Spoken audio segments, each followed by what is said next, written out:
Huge UFO-shaped cloud spotted in California draws Nope movie comparisons. And take a look here. This is the image of the cloud. I'm going to speak more on this subject, but before I do so, I would like to give all praises to Yahweh, Bahashem Yahweh Shai, Bahashem Rakagadash, the bonus to the apostles and elders of Great Millstone, and peace to the hopeful elect scattered abroad out the four corners of the earth. So y'all heard the title, y'all see the headline. Now, when I first found out about this, it was very interesting. And of course, precepts came to my mind. So let me just read through this article a little bit. A cloud formation bearing eerily resemblance to a flying saucer out of Jordan, Peele's sci-fi film Nope shocked California residents this week. And by the way, I've never seen that movie, so I don't really understand the reference. These so-called UFOs, and the reason why I say so-called is because really they're the angels of the Most High. They're the chariots. They're really capable of a lot. Like, people really don't even understand. And this could very much well be a so-called UFO. This what we're looking at right here. But like I said, what's more is that there's other footage of these UFOs, right? And you can see how they move. They stop on a dime. They be jetting. They be appearing and then disappearing. They have like a cloaking mechanism almost, just so you can get an understanding. So we really haven't even seen the full power of the chariots of the Most High. We really haven't. And so here we are at the end of 2022. I have to wonder what 2023 is going to hold, man. So anyway, let's continue on. Onlookers couldn't believe what appeared to be an unidentified flying object looming in the sky near Palm Springs. They took to social media to share their jaw-dropping discovery and offer wild theories about its existence. The cloud was huge, screenwriter Brian Lynch told SF Gate in a message after he and his family noticed it around 1 p.m. on Tuesday. It was hanging over us. My kid, who has not seen Nope, thought it was really cool.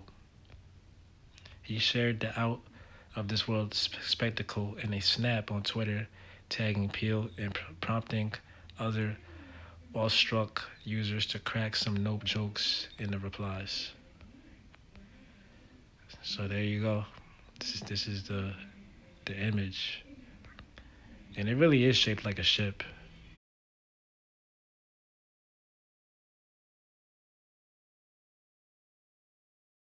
This is Revelation 1:7.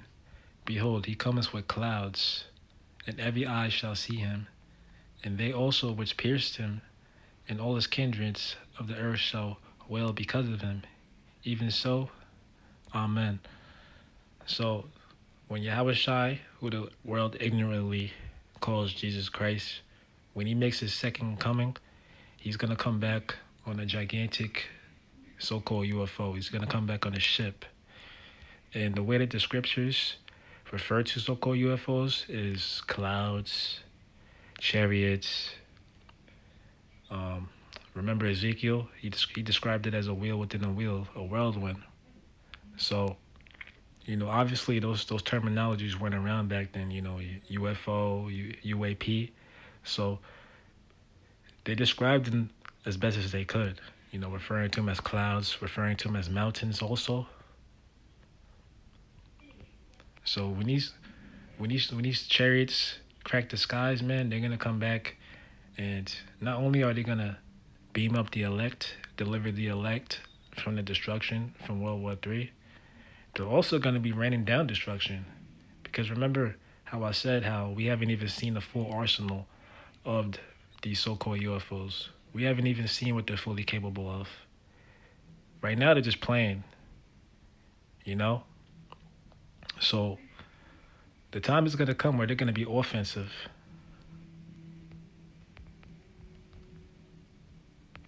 Next precept. This is Acts 1 and 9. And when he had spoken these things, while they beheld, he was taken up, and a cloud received him out of their sight. So this is speaking about the Lord. And while they took, and while they looked steadfastly toward heaven as he went up, you see, notice how they're looking up at the sky. Why are they looking up at the sky?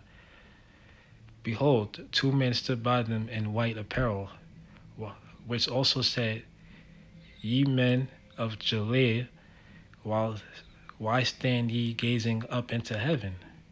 This same Jesus, really it's supposed to say Yahushai, because the letter J wasn't even around back then. All right, there was no letter J in Hebrew, and the letter J came out around like the 1500s or so. So when you say the Lord's name, you're supposed to say it correctly. All right, in the Hebrew, the holy tongue. This same Yahushai, which is taken up from you into heaven, shall so come in like manner, as ye have seen him go into heaven. Let me read this again. This same Yahushai, which is taken up from you into heaven, shall so come in like manner, as ye have seen him go into heaven. So the same way he departed, the same way he went up, he's going to come back. When he makes his second return, when he comes back, he's going to come back on a so-called UFO, man. So there's no coincidence why we're seeing a lot of these sightings, these UFO sightings, all right?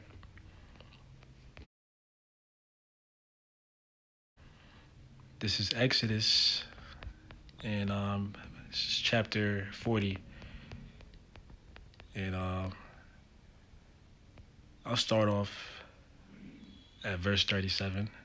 But if the cloud were not taken up, then ye journeyed not till the day that it was taken up. For the cloud of the Lord was upon the tabernacle by day, and the fire was on it by night, and the sight of all the house of Israel throughout all their journeys. So,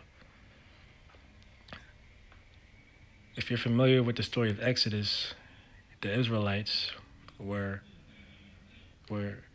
delivered from Egypt, right? So they was in the wilderness for 40 years. So picture this: there was a gigantic UFO over the congregation, all right, and it was covering them, like it says, for the cloud of the Lord was upon the tabernacle by day, and fire was on it by night. Because when you're in the wilderness in the desert, it's pitch black. You know, you really don't get much light except from the moon, depending on the phase of the moon. So that was what what the chariot did back then. So we're living in some very interesting times, man. And like I said, it's gonna be interesting to see what 2023 holds. Hopefully we'll be out of here, but that's wishful thinking. We gotta wait and see how prophecy unfolds, because prophecy is a major, major part of the Bible, and it just so happens that many people, they can't understand prophecy and rightfully divide it. You understand? So when the Most High comes back, he's not gonna come back and deliver all Israel like he did during the time of the Exodus of Egypt. All right, he's only dealing with a small remnant. He's only dealing with the elect, the 144,000 and the 1/3. So a lot of our people, they're gonna get caught up in the fire, man. They're gonna get caught up in the destruction when that day comes. So again, this is prophecy, man. So anyway, hope y'all found this video edifying. Peace. Until next time.